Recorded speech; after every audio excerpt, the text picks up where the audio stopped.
Chapter 4. The Law of Nonresistance. Resist not evil, be not overcome of evil, but overcome evil with good. Nothing on earth can resist an absolutely non-resistant person. The Chinese say that water is the most powerful element because it is perfectly non-resistant. It can wear away a rock and sleep away all before it. Jesus Christ said, "Resist not evil," for he knew in reality there is no evil, therefore nothing to resist. Evil has come of man's vain imagination, or a belief in two powers, good and evil. There is an old legend that Adam and Eve ate of Maya, the tree of illusion, and saw two powers instead of one power, God. Therefore, evil is a false law man has made for himself through psychoma or soul sleep. Soul sleep means that man's soul has been hypnotized by the race belief of sin, sickness, and death, etc., which is carnal or mortal thought, and his affairs have outpictured his illusions. We have read in a preceding chapter that man's soul is his subconscious mind, and whatever he feels deeply, good or bad, is outpictured by that faithful servant. His body and affairs show forth what he has been picturing. The sick man has pictured sickness, the poor man poverty, the rich man wealth. Young people often say, "Why does a little child attract illness?" when it is too young to even know what it means? I answer that children are sensitive and receptive to the thoughts of others about them, and often outpicture the fears of their parents. I heard a metaphysician once say, "If you do not run your subconscious mind yourself, someone else will run it for you." Mothers often, unconsciously, attract illness and disaster to their children by continually holding them in thoughts of fear and watching for symptoms. For example, a friend asked a woman if her little girl had had the measles. She replied promptly, "Not yet." This implied that she was expecting the illness and therefore preparing the way for what she did not want for herself and child. However, the man who is centered and established in his right thinking, the man who sends out only goodwill to his fellow man, and who is without fear, cannot be touched or influenced by the negative thoughts of others. In fact, he could then receive only good thoughts, as he himself sends forth only good thoughts. Resistance is hell, for it places man in a state of torment. A metaphysician once gave me a wonderful recipe for taking every trick in the game of life. It is the acme of non-resistance. He gave it in this way. At one time in my life, I baptized children, and of course they had many names. Now I no longer baptize children, but I baptize events. But I give every event the same name. If I have a failure, I baptize it success, in the name of the Father and of the Son and of the Holy Ghost. In this we see the great law of transmutation, founded on non-resistance. Through his spoken word, every failure was transmuted into success. For example, a woman who required money, who knew the spiritual law of opulence, was thrown continually in a business way with a man who made her feel very poor. He talked lack and limitation, and she commenced to catch his poverty thoughts. So she disliked him and blamed him for her failure. She knew in order to demonstrate her supply, she must first feel that she had received. A feeling of opulence must precede its manifestation. It dawned upon her one day that she was resisting the situation and seeing two powers instead of one. So she blessed the man and baptized the situation. "Success," she affirmed. As there is only one power, God, this man is here for my good and my prosperity, just what he did not seem to be there for. Soon after that, she met, through this man, a woman who gave her, for a service rendered, several $1,000s, and the man moved to a distant city and faded harmoniously from her life. Make the statement, "Every man is a golden link in the chain of my good," for all men are God in manifestation, awaiting the opportunity given by man himself to serve the divine plan of his life. Bless your enemy, and you rob him of his ammunition. His arrows will be transmuted into blessings.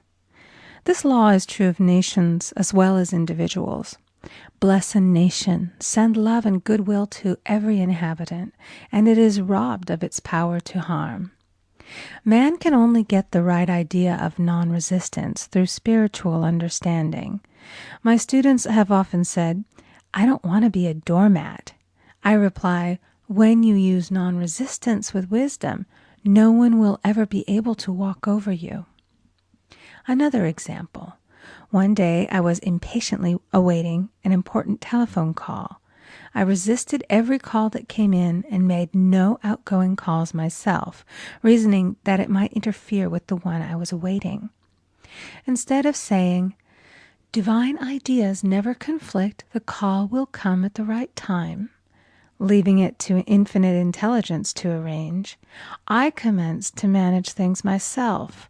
I made the battle mine, not God's, and remained tense and anxious.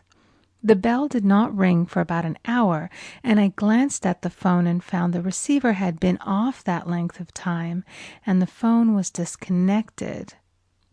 My anxiety, fear, and belief in interference had brought on a total eclipse of the telephone. Realizing what I had done, I commenced blessing the situation at once. I baptized it success and affirmed, "I cannot lose any call that belongs to me by divine right. I am under grace and not under law." A friend rushed out to the nearest telephone to notify the company to reconnect. She entered a crowded grocery, but the proprietor left his customers and attended to the call himself. My phone was connected at once, and 2 minutes later I received a very important call, and about an hour afterward, the one I had been awaiting. One's ships come in over a calm sea. So long as man resists a situation, he will have it with him. If he runs away from it, it will run after him. For example, I repeated this to a woman one day, and she replied, "How true that is. I was unhappy at home. I disliked my mother, who was critical and domineering. So I ran away and was married.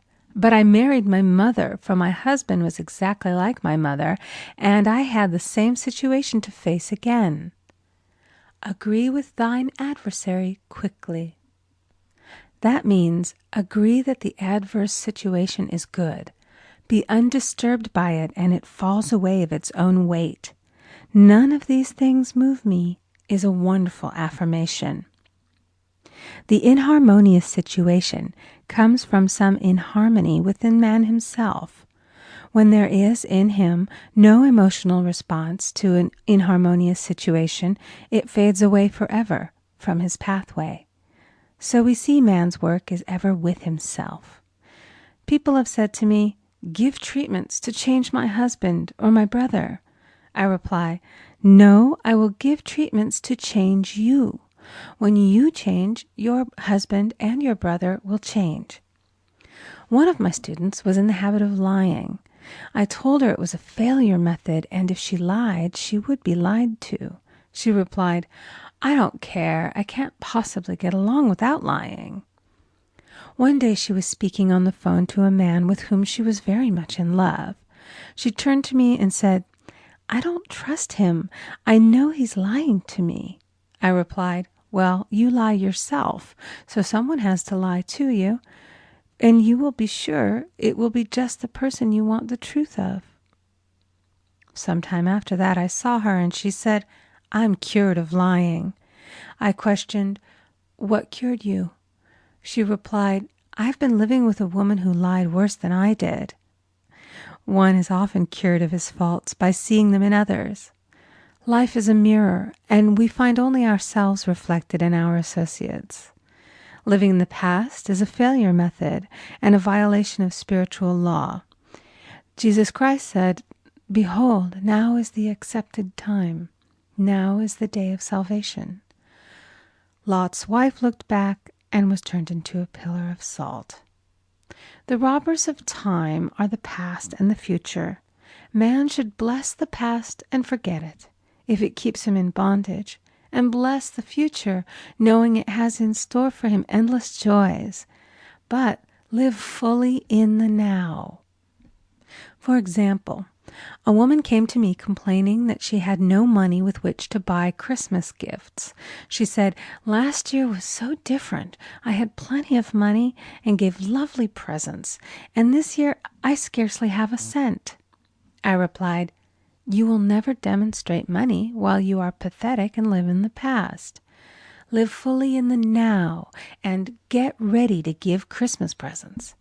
Dig your ditches and the money will come." She exclaimed, "I know what to do.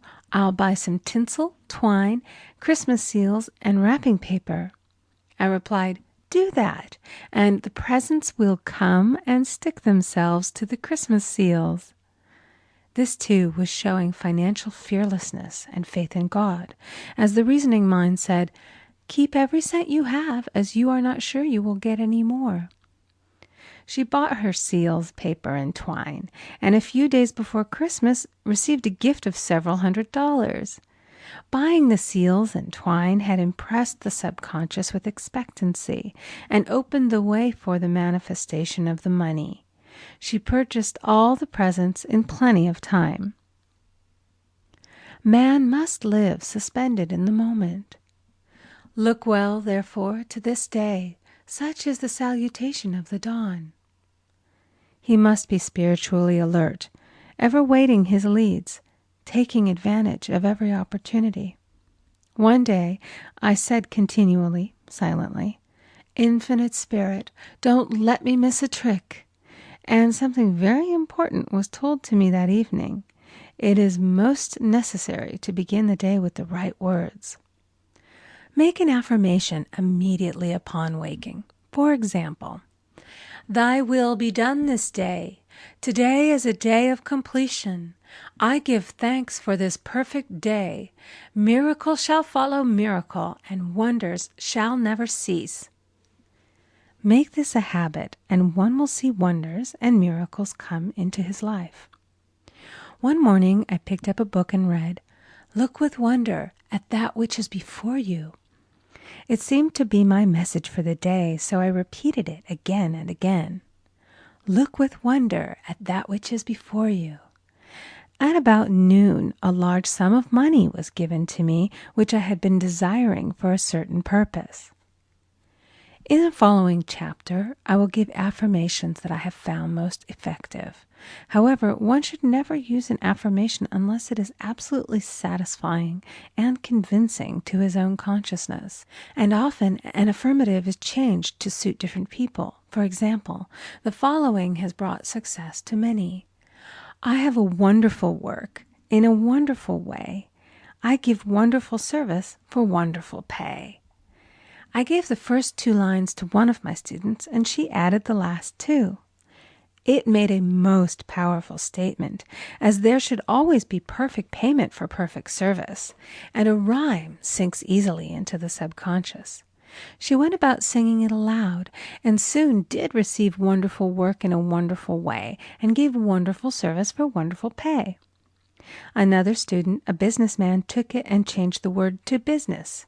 He repeated, "I have a wonderful business in a wonderful way, and I give wonderful service for wonderful pay." That afternoon, he made a $41,000 deal, though there had been no activity in his affairs for months. Every affirmation must be carefully worded and completely cover the ground. For example, I knew a woman who was in great need and made a demand for work. She received a great deal of work, but was never paid anything. She now knows to add wonderful service for wonderful pay. It is man's divine right to have plenty, more than enough. His barns should be full, and his cup should flow over. This is God's idea for man, and when man breaks down the barriers of lack in his own consciousness, the golden age will be his, and every righteous desire of his heart fulfilled.